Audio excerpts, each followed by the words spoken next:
ప్రతి అక్షరం ప్రజల పక్షం. HR9 న్యూస్ టీవీకి స్వాగతం, సుస్వాగతం. శ్రీ సత్యసాయి జిల్లా హిందూపురం పట్టణంలోని కేవీఆర్ ఫంక్షన్ హాల్ నందు వినాయక చవితి పండుగ సందర్భంగా నిమజ్జన సమయంలో ఎలాంటి అవాంఛనీయ సంఘటనలు చోటు చేసుకోకుండా అన్ని మతాల వారి పెద్దలతో వినాయక విగ్రహ ఉత్సవ కమిటీ సభ్యులతో పీస్ కమిటీ సమావేశం పోలీసులు ఏర్పాటు చేశారు. ఈ కార్యక్రమానికి ముఖ్య అతిథిగా జిల్లా ఎస్పీ రత్న హాజరయ్యారు. ఈ సందర్భంగా హిందూ, ముస్లిం, క్రైస్తవ మత పెద్దలకు ఎలాంటి అవాంఛనీయ సంఘటనలు జరగకుండా పలు సూచనలు చేశారు. ఈ కార్యక్రమంలో డీఎస్పీ మహేష్, 1వ పట్టణ, 2 టౌన్ రూరల్ సిఐలు, పోలీస్ సిబ్బంది, హిందూ, ముస్లిం, క్రైస్తవ మత పెద్దలు, వినాయక విగ్రహ ఉత్సవ కమిటీ సభ్యులు. నేను ఎందుకు చేరాలి ఉద్యోగంలో అనుకున్నారా? డాక్టర్ అబ్దుల్ కలాం గారు. ఆయన మన రామేశ్వరం. ఆ తర్వాత ఆయన ఒక రిషికేశ్లో ఒక స్వామిని గెలిచాడు అబ్దుల్ కలాం గారు. ఏంటి నేను చదివింది ఏంటి, నాకు వచ్చిన ఉద్యోగం ఏంటి, నేను చేయాల్సిన పని ఏంటి అని అడిగితే ఆ స్వామి చెప్పిన ఒక మాట ఏమంటే, కలాం గారు, ఆ అల్లా గారు నీకు ఎందుకు ఈ ఉద్యోగం ఇచ్చాడో నువ్వు ఆలోచించుకో. నీ నుంచి ఆయన ఏదో ఆశిస్తున్నాడు. అల్లా నీ నుంచి ఏదో ఆశిస్తున్నాడు, అది నువ్వు చెయ్యంటే ఆ తర్వాత ఆ మహానుభావుడు శాటిలైట్స్, అదే కాదు ఎంత పరమత సహనం అంటే 1898లో మన అటామిక్స్ ఇది ఫస్ట్ 5 అటామిక్ అణుపరీక్షలు చేసినప్పుడు వాజ్పేయి గారికి అత్యంత నమ్మకం పెట్టిన వ్యక్తి మన కలాం గారు. సభకు హాజరైన పెద్దలందరికీ మరియు మీడియా మిత్రులందరికీ నా తరఫున మరియు మా జామియా మస్జిద్ తరఫున నమస్కారం. అస్సలాము అలైకుం వరహ్మతుల్లాహి వబరకాతుహు. ఇప్పటిలాగా ఈసారి కూడా మనం అందరం కలిసి ఈ పండగ, వినాయక చవితి పండగ, నిమజ్జనం పండుగ సంతోషంగా. అదేవిధంగా జైనులు కూడా ఉన్నారు. చాలా మత సామరస్యం కలిగిన హిందూపురం. ఇక అందరం కూడా ఇప్పుడు పెద్దవాళ్ళైన 50 ఏళ్ళు దాటిన వాళ్ళందరం కూడా వీవర్ క్లాస్మేట్స్ ఉంటాయి. ఇప్పుడు మండపాలు నిర్వహిస్తున్న మా మిత్రులందరూ కూడా మేము క్లోజ్ ఫ్రెండ్స్ అనమాట. అంటే ఒకటి తీసుకొని బయట చేసుకుంటారు కదా మీరు, మేము బయట చేసుకునేవాళ్ళం. బయట అడిగి 2 గ్లాసులు తీసుకొని మళ్ళీ పోసుకొని తాగేవాళ్ళు. ఇలాంటి హిందూపురాన్ని నిజంగానే శాంతిపురం అనేది చాలా సంతోషంగా. యేసుక్రీస్తు ప్రభులు వారు ఒక మాట చెప్పారు, నిన్ను వలె నీ పొరుగువాన్ని ప్రేమించు అని చెప్పారు. ఈ మాటకు మించిన మాట ప్రపంచంలో మరొకటి లేదని భక్తులందరూ కూడా తెలియజేస్తారు. దీంట్లో చాలా సత్యం ఉంది. అయితే ఈ మాటను అర్థం చేసుకునే విషయంలో కొంత పొరపాటు జరిగి కొన్ని దేశాల్లో మంచి శాంతి చెప్పాల్సిన చోట కూడా పొరపాట్లు చేస్తున్న క్రైస్తవులు లేకపోలేదు. అయితే అది క్రీస్తు యొక్క మతం, అభిమతము కాదు. యేసుక్రీస్తు ప్రభు చెప్పిన మాట ఏంటంటే, నిన్ను వలే కూడా చెప్పాలి. అది ఫస్ట్ విఘ్నేశ్వరుని తలుచుకొని మాట్లాడటం మొదలు పెట్టాను. స్టేజ్ని అలంకరించిన మా గౌరవ ఎస్పీ శ్రీ రత్నా మేడం గారికి మరియు ఇక్కడ ఉన్న ఎస్పీ స్టాఫ్ మరియు మా సిఐలందరికీ శుభాభినందనలండి. యాక్చువల్లీ ఏ పండుగ అయినా భారతదేశంలో ఒకరే చేసుకుంటారు, అందరు కలిసి చేసుకుంటారు. రంజాన్ హలీం ఎవరు తినరా? మీరు తింటారుగా. ఓ నిజం చెప్పాలంటే మన ముస్లిం సోదరుల కన్నా మనం బాధే. నేను నాన్ వెజ్ మానేశాను. మానక ముందు నేను తెగ తినేవాడు. నిజం చెప్పండి, తిన్నారా లేదా? గట్టిగా చెప్పండి. చార్మినార్ దగ్గరికి వెళ్ళి నైట్ 1:30కి వెళ్ళి వెయిట్ చేసి మరీ తినేవాళ్ళు.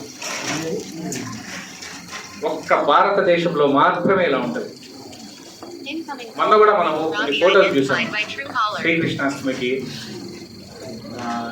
మన ఫెస్టివల్స్కి, హిందూ మతంలో జరిగే ఫెస్టివల్స్కి ముస్లిం ఒక లేడీ వాళ్ళ కొడుకుని కానీ కూతుర్ని కానీ కృష్ణుడి గెటప్ వేసుకుని స్కూల్కు, డ్రామాకు, దేనికో తీసుకెళ్తుంది. ఏ దేశంలో జరుగుతుందండి? ఒక్క భారతదేశంలో మాత్రమే జరుగుతుంది. ఎగ్జాక్ట్ హిందూపూర్లో కూడా జరిగిందంట. అవునా కదా? సేమ్ ఆ ఒక్క థీమే మనం ఈరోజు డిస్కస్ చేసుకోబోతున్నాం. చిన్న చిన్నగా వస్తుంటాయి. ఎందుకు వస్తుంటాయి? మన 100 మందిలో 95 మంది కరెక్ట్గా ఉంటాం. ఆ 5 మంది తప్పు చేయాలని చేయరు. ఆ రోజు పరిస్థితుల వల్ల, ఏదో ఎక్సైట్మెంట్లో చిన్న తప్పు చేసినందువల్ల ఒక సొసైటీ మొత్తం బాధపడుతుంది. పడచ్చా బాధ? పడకూడదు కదా. పెద్దవాళ్ళు కానీ అందరూ కరెక్ట్గానే ఉంటారు. ఒక 16-17 పిల్లోడు ఏదో కామెడీగా ఏదో ఒకటి చేస్తాడు, దానివల్ల ఎవరు ఇబ్బంది పడతారు? 144 సెక్షన్ పెట్టి అందరినీ జైల్లో పెట్టి అన్నీ ఉండకూడదు కదా. ఎందుకు ఇలా చెప్తున్నానంటే, ఎవరైనా ఏదైనా చిన్న పిల్లోడు కానీ లేదంటే బుర్రదేనలు ప్రవర్తించినా కూడా దాన్ని అనగదొక్కి పండగను అద్భుతంగా చేసుకొని మన ఊరికి మంచి పేరు తెచ్చేలా ప్రతి ఒక్కరూ ప్రవర్తిస్తారని దయచేసి మాట ఇవ్వండి. ఇస్తారా? నిజంగానే ఇంటెన్షనల్గా ఏమన్నా చేస్తే ఎవరన్నా మేము ఉన్నాం కదా. మీరు గొడవ పడేదానికన్నా మేము పెట్టే సెక్షన్స్ కానీ రౌడీ షీట్లు కాదు కమ్యూనల్ షీట్లు ఓపెన్ చేయడం కానీ చేస్తే ఆ వ్యక్తికి జీవితం ఉంటుందా? ఉండదు. ఎక్కడికి వెళ్ళలేదు, ఫారిన్కి వెళ్ళలేడు, ఎక్కడికి వెళ్ళలేదు. సో కావాలని ఎవ్వరు దయచేసి తప్పులు చేయొద్దండి. మేము చేసినా మమ్మల్ని అడిగే హక్కు మీకు ఉంటుంది. మేము చేయడానికి ట్రై చేయం. మా ట్రైనింగే అందరినీ సమానంగా చూసి అందరితో సమానంగా మెలిగి సొసైటీకి అన్ని విధాలా ఉపయోగపడాలని మా ట్రైనింగ్ ఉంటుంది. ఆ ట్రైనింగ్లో భాగంగానే అన్ని పండుగల్ని జరుపుకోవాలని మేము అనుకుంటాం. నేనైతే పర్సనల్గా గుడి కన్నా మస్జిద్కి చర్చ్కి ఎక్కువ వెళ్ళాను. నేను ప్రాపర్ హిందూని. గాయత్రి మంత్రం చదవడం వచ్చి నాకు, లలితా సహస్రనామం చదవడం వచ్చి నాకు. కొన్ని లైన్లు అయితే నేను కళ్ళు మూసుకొని బుక్ చూడకుండా కూడా చదవగలను. కానీ గుడి కన్నా ఎందుకు ఎక్కువ వెళ్తాను? మస్జిద్కి కానీ క్రిస్టియానిటీకి కానీ ఎందుకు వెళ్తాను నేను? ప్రతి కల్చర్ ఎలా ఉంటుంది, అందులో ఏం మంచి ఉంది, బైబిల్లో మంచి ఉంది. ఏంటి అన్నిటికన్నా సేవా హృదయం ఎవరికి ఎక్కువ ఉండాలా అని స్ట్రెస్ చేసే బుక్ బైబిల్. చెడు వ్యసనాలకు పోకుండా మన ప్రాపర్టీలో కొంత సేవకు ఉపయోగించాలని చెప్పేది ఖురాన్. ఓకేనా? నాగరికతను ఇన్ని విధాలా పాటించచ్చా అని చెప్పేది భగవద్గీత. అంటే నేను ఒక లైన్లో చెప్పేస్తున్నా, నాకు అర్థమైనది. మీరు కూడా ఒకసారి చదివితే మీకు ఆటోమేటిక్గా ఐడియా వస్తుంది. ఇవన్నీ మనం చదవాల్సిన అవసరం లేదు. మన అమ్మా నాన్న మనతో ఎలా ఉన్నారు, మన అమ్మా నాన్న చుట్టుపక్కల వాళ్ళతో ఎలా ఉన్నారు, ఎదిగిన వాళ్ళందరూ ఎలా ప్రవర్తిస్తున్నారు. చెడ్డగా ఎదిగిన వాడు 60 ఏళ్ళకైనా దెబ్బతింటాడు, కోలుకోలేనంత దెబ్బతింటాడు. వాడు దెబ్బతినకపోయినా వాళ్ళ కుటుంబంలో డెవలప్మెంట్ అనేది ఉండదు. మీరేమనుకుంటారు? ఈ అన్న చూడరా, తెగ గొడవ పడతాడు, అందరినీ అనగదొక్కుతాడు, ఎంత ఎదిగినాడు, 10 కోట్లు సంపాదించినాడు, బిల్డింగ్లు కట్టినాడు అనుకోవచ్చు. వాడి జీవితంలో తొంగి చూడండి, ప్రశాంతత ఉంది. వాడి పిల్లలు మనవాళ్ళు సరిగా పెరిగింది, ఏదో హెల్త్ ప్రాబ్లం వచ్చింటుంది. ఖచ్చితంగా దెబ్బ అనేది కొంతమందికి ఇమీడియట్గా తగులుతుంది, కొంతమందికి లేట్గా అయినా తగులుతుంది. అదే గొప్పగా ఎదిగిన వాళ్ళు, మంచిగా గొప్పగా ఎదిగిన వాళ్ళు చూడండి, వాళ్ళు ఇమీడియట్గా గెలవకపోవచ్చు, బట్ ఆ గెలుపు స్టాండర్డ్గా ఉంటుంది. బెస్ట్ ఎగ్జాంపుల్ గాంధీ గారు చూడండి. నేను ఓపిక్గా నాన్ వైలెన్స్లోనే ఉంటాను. 1947లో మనకి ఫ్రీడమ్ వచ్చేంత వరకు ఆయన నాన్ వైలెంట్ పద్ధతినే పాటించారు. ఈరోజు ఏ బుక్ అన్నా తీసుకో, గాంధీల ప్రస్తావన లేని క్లాస్ ఏదన్నా ఉందంటే చెప్పండి. మిగిలిన ఫ్రీడమ్ ఫైటర్స్ తక్కువ అని నేను చెప్పట్లేదు, అద్భుతం, అందరూ సమానులే. కానీ ఎందుకు ఆయనని డిఫరెంట్గా అనుకుంటున్నాం మనం? ఇప్పుడు నిన్ను కొట్టారు, మనం కంట్రోల్లో ఉండి అంటే అతన్ని మనం మళ్ళీ శిక్షించొద్దు అని నేను చెప్పట్లేదు. ఒక పద్ధతి అనేది ఉంటుంది. పోలీసులు ఉన్నారు, చట్టం ఉంది, లీగల్గా కష్టపడితే వాడు 10 ఏళ్ల జీవితం నాశనం అవుతుంది. కానీ మనం ఏం చేస్తాం? వెంటనే ఇంకో దెబ్బ వేస్తాం. దానివల్ల ఏమవుతుంది? ఇద్దరి మీద కేసు. ఇవన్నీ ఎందుకు చెప్తున్నానంటే, ఏ సందర్భంలో అయినా ఒక సిస్టమ్ అనేది మనం పెట్టుకున్నప్పుడు, పోలీసులు అనేవారు ఉన్నప్పుడు మీకు అన్ని విధాలా సహాయపడడానికి మా కుటుంబాలన్నీ పక్కన పెట్టి మీకు సహాయం చేస్తుంటామండి. మా జీతం ఎంత అండి? మా జీతం ఎంత అండి చెప్పండి. ఒక సాఫ్ట్వేర్ ఇంజనీర్ కన్నా సగం ఉంటుంది మాకు. ఒక యావరేజ్ సాఫ్ట్వేర్ ఇంజనీర్, అద్భుతంగా సంపాదించే సాఫ్ట్వేర్ ఇంజనీర్లో సగం ఉంటుంది. బట్ మేము చేసే పనులండి, ఎవడన్నా ఆత్మహత్య చేసుకుంటే పోలీసు, ఎవడన్నా పిచ్చోడు రోడ్డు మీదకి వస్తే పోలీసు, మీరు ఫ్యామిలీ గొడవలు చేసుకున్నా పోలీసు, సివిల్ గొడవలు వచ్చినా సార్ మీరు నాకు న్యాయం చేయట్లేదని మళ్ళీ పోలీసు. కానీ మేము మా ఓపికని ఎప్పుడన్నా కోల్పోతామా? ఎప్పుడో ఒకసారి టెన్షన్ ఎక్కువయ్యి ఒకరిని ఒక మాట అంటే అది మీడియాలో వచ్చేస్తుంది. మీడియా అంటే మీడియా తప్పు కాదు, మనం వైరల్ చేసేదాన్ని బట్టి. అయినా కూడా మేము ఓపికగా వచ్చి మీ బాధలన్నీ తెలిసేదానికి ఎప్పుడు ముందుంటాం.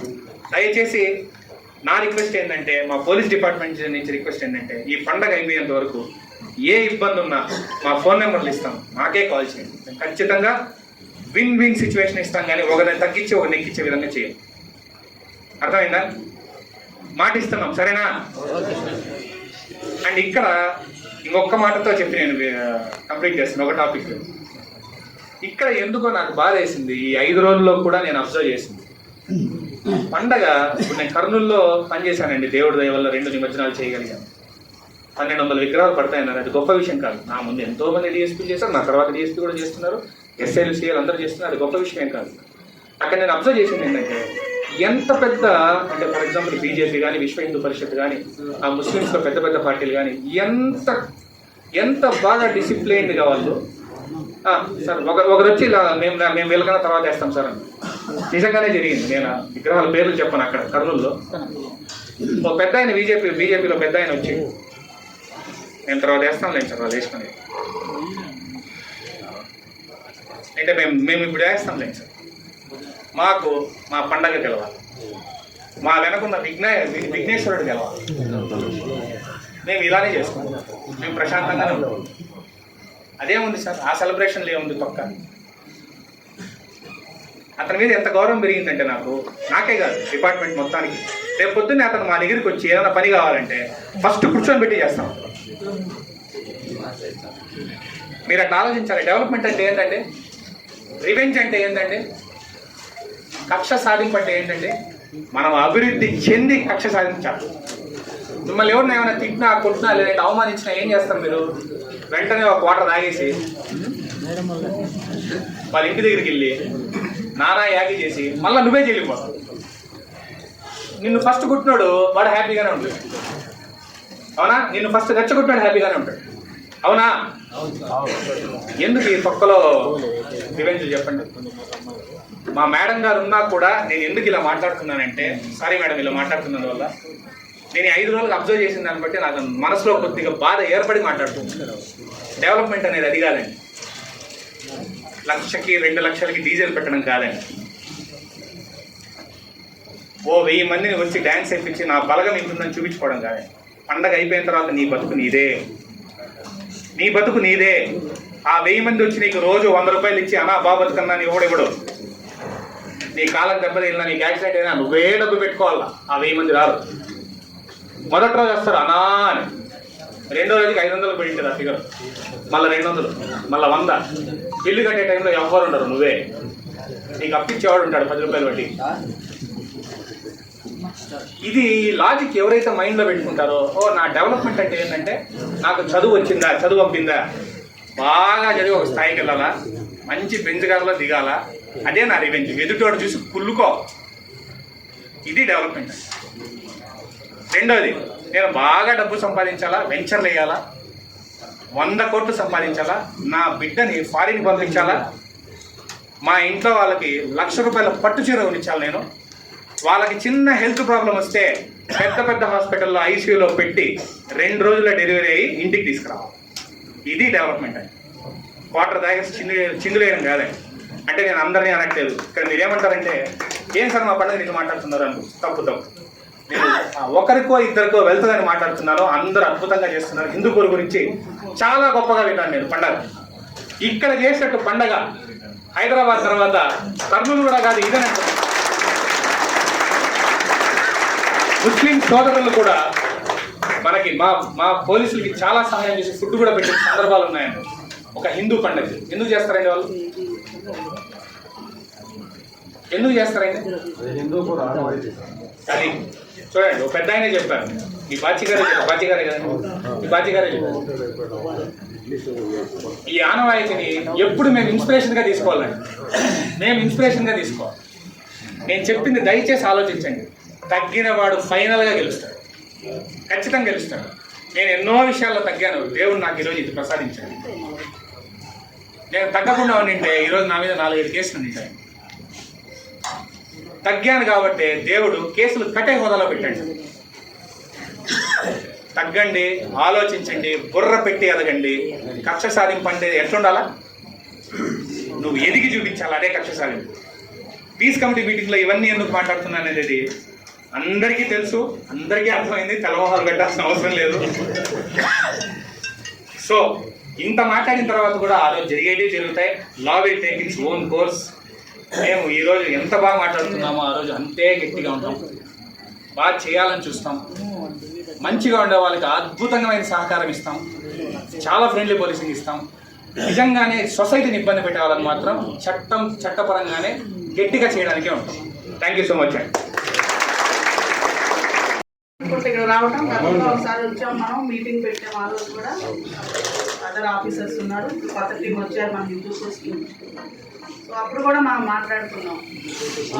మీకు అన్ని విషయాలు చెప్పారు, చాలా డీటెయిల్గా చెప్పారు మీకు అందరికీ. మనము భారతదేశం అనేది ఒక ప్రత్యేకమైనటువంటి దేశం ప్రపంచంలో. మన రాజ్యాంగం చాలా రాజ్యాంగాలకి ఆదర్శం. మన భారత రాజ్యాంగంలో పీఠికలు అంటే ప్రవేశిక అంటే అది ఒక స్టార్టింగ్ బుక్లో equality, fraternity, freedom and justice అని 4 మాటలు ఉంటాయమ్మా. సో ఈక్వాలిటీ అనే దానిపైనే భారత రాజ్యాంగంలో కొన్ని ప్రాథమిక హక్కుల్లో ఆర్టికల్ 14 నుండి 18 వరకు చెప్పడం జరిగింది.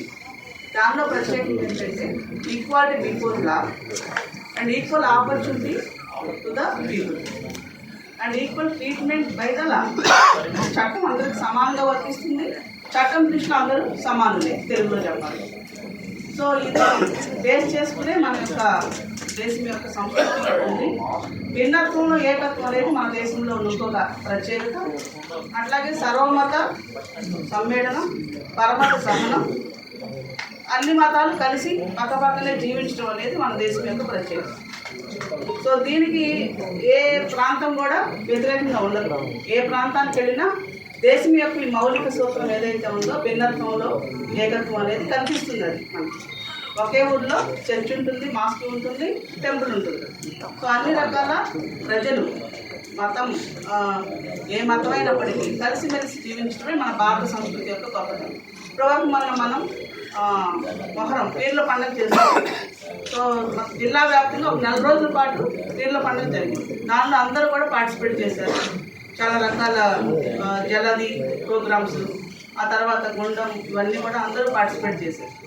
అలాగే ఇప్పుడు వినాయక చవితి అండ్ గణేష్ సంబంధించిన విఘ్నేశ్వరుడి యొక్క పండుగతో పాటు నిమజ్జనం కాకుండా ఒక ప్రత్యేకంగా ఉంటుంది. అయితే మీరందరూ ఎన్నో సంవత్సరాల నుంచి చేస్తున్నారు, మాకంటే అనుభవం ఉన్నవాళ్ళు. మేము జస్ట్ ఇప్పుడు వచ్చి పని చేస్తున్నాం ఇక్కడ. సో మీకు అందరికి ప్రత్యేకంగా చెప్పే అంత ఉండదని నేను అనుకుంటున్నాను. ఐఎమ్ రిక్వెస్టింగ్ ఆల్ ద విగ్రహాలన్నీ పెట్టుకుని ఆర్గనైజ్ ఎవరైతే ఉన్నారో మనం ఒక పోర్టల్ని ఓపెన్ చేయించాలి. పోర్టల్ గురించి అవగాహన కల్పించాలి మీకు అందరూ. సో ఈ పోర్టల్లో ఏమైతే మనం ఎంటర్ చేసుకుంటాం అదంతా పర్మిషన్ ఇస్తాము. అట్లాగే మనీ అనేది ఏదైతే పేమెంట్ ఉందో దాని గురించి ప్రత్యేకంగా మళ్ళీ డెసిషన్ తీసుకోవడం జరుగుతుంది. గతంలో ఎలా ఉందో అలా మనం ఇంప్లిమెంట్ చేయడం జరుగుతుంది. నేనేం రిక్వెస్ట్ చేస్తున్నానంటే అందరికి కూడా పోయినసారి కూడా చెప్పడం జరిగింది, విగ్రహాల ఎత్తు అనేది ఒక పరిమితిని మించి ఉండొద్దు. అట్లాగే వెళ్ళే రూట్ ఏదైతే ఉందో టైం ఖచ్చితంగా పాటించాలి. ఆ టైం ప్రకారం మనం వెళ్ళాలి. అక్కడ ఉన్న కోనేరులో ఉన్న సౌకర్యం ఎంతవరకు ఉందో దాన్ని మనం సద్వినియోగం చేసుకోవాలి. పోలీస్కి సహకరించాలి. అట్లాగే పోలీస్ ఒక్కళ్ళే కాకుండా అదర్ డిపార్ట్మెంట్స్ కూడా మనకు ఉన్నారు. Electricity department and road and transport department, municipality, వీళ్ళందరి యొక్క సహకారం, హెల్త్ వాళ్ళు. సో వీళ్ళందరి యొక్క సహకారంతో మనం ఇది కండక్ట్ చేయాలి. నేను ఏం రిక్వెస్ట్ చేస్తున్నానంటే పండుగ చేసుకోండి, బాగా చేసుకోండి, కానీ ఏదైతే డీజేలు అట్లాంటివి పెట్టే బదులు మహిళలకి, చిన్నపిల్లలకి ఏమైనా కాంపిటీషన్ పెట్టడం, వాళ్ళు ప్రైజులు ఇవ్వడం, అట్లాగే వ్యాసరచన ఇట్లాంటివి పెట్టడం, యూత్కి ఏమన్నా స్పోర్ట్స్ లాంటివి పెట్టి కండక్ట్ చేసి వాళ్ళకి ఇవ్వడం, అలా ఎంకరేజ్ చేస్తే బాగుంటుందని నా సలహా. సో దానివల్ల ఏమవుతుందంటే ఒకలాంటి సొసైటీలో ప్రజల మధ్య ఐకమత్య భావం పెరుగుతుంది. అట్లాగే మహిళలు, చిన్నపిల్లలు, కుర్రవాళ్ళు అందరూ కూడా చాలా యాక్టివ్గా పార్టిసిపేట్ చేస్తారు. సో ఇది ఒకటి గుర్తుంచుకోండి. తర్వాత నెక్స్ట్ వచ్చి మైకులు. ఈ మైక్ పర్మిషన్ అనేది మీకు ఇప్పుడు ఈ పోర్టల్లో మీరు అప్లై చేసిన తర్వాత పర్మిషన్ కూడా మీకు దాంట్లో రావడం జరుగుతుంది. దానిలో మైక్ పర్మిషన్ అనేది ఉంటుంది. సో ఈ మైక్ కూడా ఒక పరిమితి, ఎంతవరకు మనకు టైం ఉంది అంతవరకే పెట్టండి. అర్ధరాత్రి కనుక ఎక్కువగా పెడితే చిన్నపిల్లలు, వృద్ధులు ఇలాంటి వాళ్ళు నిద్రపోవడం చాలా ఇబ్బంది అవుతుంది. సో సౌండ్ కూడా కొంచెం ఏదైతే మనకి ఇచ్చారో నిబంధనలు దాని ప్రకారం పాటించాలి. సో ఇలాంటివన్నీ చేసుకుంటే మనం బ్రహ్మాండంగా చేసుకోవచ్చు మన పండుగని. సో మీరు అందరూ కూడా కోఆపరేట్ చేయాలని చెప్పి నేను కోరుతున్నాను. మన దేశం యొక్క సంస్కృతిని మనం నిలబెట్టాలి. మన ప్రజల మధ్య సహకారాన్ని మనం కోరుకోవాలి. మనం అందరం కలిసి దీన్ని కండక్ట్ చేయాలి. ఇక్కడ ఎటువంటి ఇన్సిడెంట్ జరగకుండా చూడాలని చెప్పి నేను మీ అందరికి విజ్ఞప్తి చేస్తున్నాను. హిందూపురం అంటే Santhipuram, not only Hindupuram, Santhipuram, okay, అందరికీ సంబంధించిన ఒక అద్భుతమైన పురం అని చెప్పి మీరు ప్రూవ్ చేయాలి. ఈ పండుగ సందర్భంగా మన హిందూపూర్ ప్రత్యేకతని చాటుకోవాలని చెప్పి నేను కోరుతున్నాను. ఇంకా దీనికి సంబంధించి ఎవరైనా మీకు అభ్యంతరాలు ఎవరు ఉంటే తెలియజేయాలని చెప్పి కోరుతున్నాను. ఈ గంజాయి సేవించడం, మందు తాగటం ఇట్లాంటివన్నీ కూడా చేయకూడదు. దేవుడి దగ్గర మనం ఉన్నప్పుడు చాలా డిసిప్లైన్గా ఉండాలి, పద్ధతిగా ఉండాలి. సో ఆ విధంగా ఉండాలని చెప్పి నిర్వాహకులందరూ కూడా ఏం చెప్తారో ఆ విషయాల్ని ఆ విగ్రహానికి, ఆ మండపానికి సంబంధించిన యూత్ ఖచ్చితంగా పాటించాలి. తర్వాత ఎన్ని విగ్రహాలు ఉన్నాయో అన్ని విగ్రహాలు రూట్ అనేది ఏర్పాటు చేయడం జరుగుతుంది. ప్రతి ఒక్క విగ్రహానికి సంబంధించి మనం బీట్ అనేది ఒకటి తయారు చేసి ఏమంటారు దీన్ని గణేష్ ఐడల్స్ బీట్స్ అనేది చేసుకోవాలి. ఇది యాక్చువల్లీ హైదరాబాద్లో ఉంటుంది. సో అది కూడా ఇక్కడ ఇంప్లిమెంట్ చేయాలని చెప్పి నేను కోరుతున్నాను. సో ఎక్కడ ఏమున్నాయి, కరెంటుకు సంబంధించి ఏమైనా ఇబ్బందులు ఉన్నాయా, నాట్ ఓన్లీ ఆ ప్రొసెషన్ జరిగేటప్పుడే కాకుండా ప్రతిరోజు ప్రార్థనలు చేసి పూజ చేసేటప్పుడు కూడా ఏమన్నా ప్రాబ్లమ్స్ రావచ్చు. సో అందుకోసం దాన్ని ఎప్పుడు కూడా ప్రతిరోజు సెక్యూరిటీ చెక్ చేసుకోవాలి. కరెంటు కనెక్షన్ ఇట్లాంటివన్నీ కొంచెం ప్రమాదాలు ఉండే అవకాశం ఉంది. వాటిని అన్నింటినీ చూసుకోవాలి. మహిళలు, చిన్నపిల్లల పట్ల గౌరవంగా ఉండాలి. అంటే ఏదన్నా డ్రంక్ అండ్ కండిషన్లో మిస్బిహేవ్ చేయడం అట్లాంటి చేయకూడదు. సో ప్రతి ఒక్కరూ కూడా సామరస్య వాతావరణంలో ఈ పండుగని బాగా జరుపుకోవాలని చెప్పి నేను కోరుకుంటూ మీకు అందరికీ ఈ సందర్భంగా పిలుపునిస్తున్నాను. Thank you.